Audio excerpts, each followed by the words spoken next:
everyone, myself Dr. Sonam Kundu. I am a consultant endodontist. आज हम discuss करेंगे कि what is the need of dental checkup. सबसे पहले हमें ये जानने की जरूरत है कि हमें डेंटल चेकअप कितनी बार कराना चाहिए। हमें एवरी 6 to 8 मंथ्स रूटीनली अपना डेंटल चेकअप कराना चाहिए। उससे बहुत सारे फायदे होते हैं, जैसे कि पहला, अगर हमारे दांतों में कोई कीड़ा लग रहा है जिसे हम कॉमनली बोलते हैं डेंटल केरीज, तो वो हमारा डिटेक्ट हो जाता है। देखिए, जो दांतों में कीड़ा है वो सबसे पहले दांत की 3 परतें होती हैं, जिसे हम पहले बोलते हैं enamel, then dentin and then pulp. अगर जो कीड़ा है हमारे इनामल तक पहुंच गया है तो as a normal human being मुझे नहीं पता चलेगा कि मेरे दांत में कीड़ा लगा हुआ है अनलेस अनटिल मैं डेंटिस्ट के पास जाऊंगा वो चेकअप करे। क्यों? क्योंकि जब तक वो कीड़ा इनामल में होता है तब तक हमारे कोई इतना ज्यादा कुछ पेन नहीं होती है, कोई सेंसिटिविटी फील नहीं होती है बहुत ज्यादा, इसलिए हमें पता नहीं चलता है। उसका क्या नुकसान होता है कि जैसे हमारे दांतों में इनामल तक केरीज पहुंच गई, हमने डिटेक्ट नहीं किया, हम रूटीन चेकअप नहीं हुआ, धीरे धीरे वो डेंटिन में पहुंच गई और फर्दर वो ज्यादा का डैमेज कर देता है हमारा। देन एट द एंड क्या होता है, कभी कभार उसमें पल्प तक पहुंचने के बाद हम दांत को फिलिंग से नॉर्मल बचा ही नहीं सकते हैं, हमें रूट कैनाल करना ही पड़ता है, जो ऑब्वियसली एक थोड़ा सा कॉस्टली प्रोसीजर है अगर हम कंपेयर करें नॉर्मल फिलिंग से, बिकॉज उसमें फिलिंग एक सिंगल सिटिंग प्रोसीजर है। ऑल्दो रूट कैनाल भी एक सिंगल सिटिंग प्रोसीजर है, बट उसके बाद हमें कैपिंग भी करनी है, तो उसका थोड़ा सा प्राइस और नंबर ऑफ सिटिंग्स बढ़ जाता है, जो हम ऑल्दो अपने दांत को सेव कर सकते थे अगर हम रूटीन डेंटल चेकअप कराते।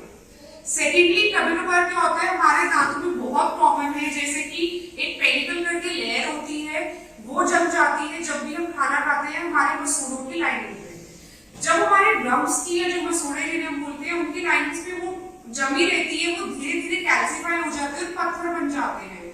वो क्या करते हैं, धीरे धीरे हमारे अंदर की हड्डी को गलाना शुरू कर देंगे और उसमें इन्फेक्शन प्रोड्यूस कर देंगे, और एट द एंड जब वो इन्फेक्शन बहुत बढ़ जाता है और हमारा जनरलाइज बोन लॉस यानी कि हड्डी गलने लग जाती है, फिर हमें दांत को निकालना ही पड़ता है, उसको किसी तरह से सेव कर ही नहीं सकते। क्योंकि आप ये समझिए ना, जब दांत के आसपास की बोन ही नहीं बची है तो हम उसको कैसे सेव करेंगे। इसलिए आप अगर एवरी 6 to 8 मंथ्स अपने डेंटिस्ट के पास, अपने नियर बाय क्लिनिक के पास जाएंगे तो वहां पे क्लीनिंग होगी, सफाई होगी, सो दैट दांत हमारा हेल्दी स्टेज पे बचा रहे। एक ये बहुत बड़ा मिथ है कि क्लीनिंग से दांत क्या कहते हैं हिलने लग जाते हैं या झंझनाहट हो जाती है, ऐसा नहीं है।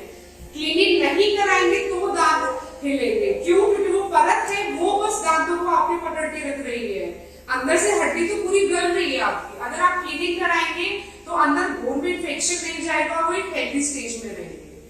सो इसलिए ऐसे बहुत सारी चीजें हैं, जैसे कि हमारा तालू होता है, हमारे चीक्स की वो होती है, टंग होती है, हमारे अंदर टंग जो भी म्यूकोसा होते हैं, वो सारा रूटीन चेकअप हो जाता है। जो भी बीमारी होने वाली है आगे या जिसके बहुत माइनर सिम्टम्स शुरू हो रहे हैं वो हमें टाइमली पता चल जाते हैं। तो इन द एंड में यही आपको सुझाव दूंगी कि आप अपने एवरी 6 to 8 मंथ्स अपना और अपने घर पे बच्चों का और बुजुर्गों का डेंटल चेकअप कराइए। Thank you, keep smiling.